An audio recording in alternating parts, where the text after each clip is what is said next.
Just addressing the issues, I take it that are going on at the court at this point. I think my colleague, Mr. Young, just outlined some of the legal issues, but I mean, obviously, this is a court that is fraught with problems starting from the very outset. I mean, it's based on the Marty report and their ridiculous organ trafficking allegations that have led us to here, and of course, none of those allegations have borne fruit.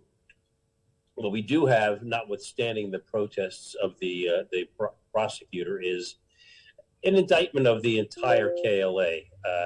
If you look at the indictment, and I always point to people to paragraph 35, it outlines all of the people who were part of this so-called joint criminal enterprise, and they have lumped everybody in from the KLA in that enterprise. So consequently, while the SBO is uncomfortable making allegations against an entity that fought for its very existence, that's the reality of it. They have charged everybody that is at the higher echelons of the KLA, and as to who is responsible for who is included in this joint criminal enterprise. Well, you can read it for yourself. It's virtually everybody, notwithstanding what they say in court to the contrary. But the case law itself the indictment itself is just a potpourri of items that have been litigated in Kosovo courts and in the ICTY over the years. There's really nothing new in those allegations, except that they have now dropped it all at the feet of the KLA and our respective clients. What's most disturbing about all of this, of course, is the timing of this. Our clients were charged and turned themselves in November of 2020, and here we are in June of 2022, and there is really no trial on the horizon.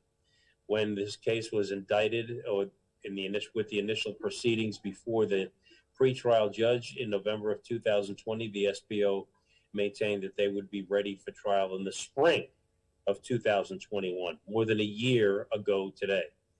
And as we proceed, they continue to resist every attempt to have our clients released pending trial, something that was done routinely in the ICTY. If you look back at the various individuals that came before the ICTY while the case was pending, they were all permitted to go back to Kosovo. Yes, they had to be incarcerated while they were in The Hague, but that was a diplomatic decision by the Dutch government. But nevertheless, here we are, year plus down the line, and our clients remain incarcerated for no good reason.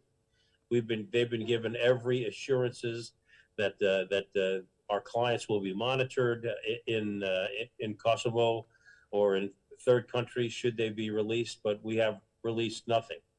So we have a situation where we have a rush to an indictment with a promise that this case was going to be tried in the spring of 2021.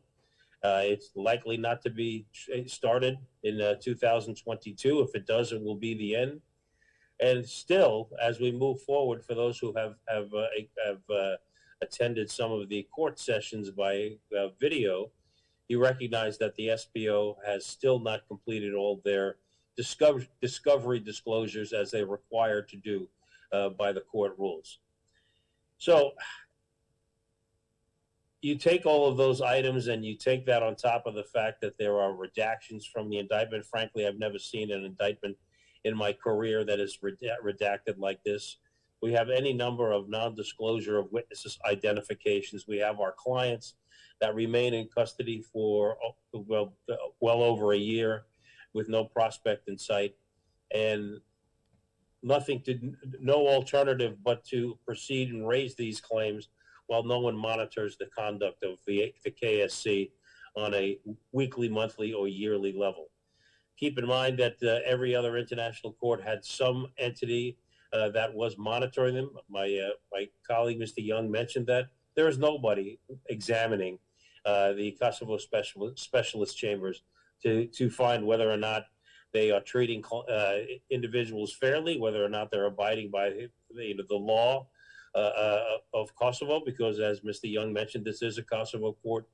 So this entire proceeding needs re-examination from the top down. They need a re-examination of the law. They need a re-examination as to what the legislator was interested in this court to do. Then there needs to be some entity within the government examining what they're doing. And that needs to be a very, very hard look by some outside entity as to how our clients are being treated, in my view, extremely unfairly by the proceedings before the court. Now, that's a very general overview of all of the issues that I perceive at this point. I'm sure there are more that I've left out, and I'm sure you will bring some up to me, but I will turn the table over to others.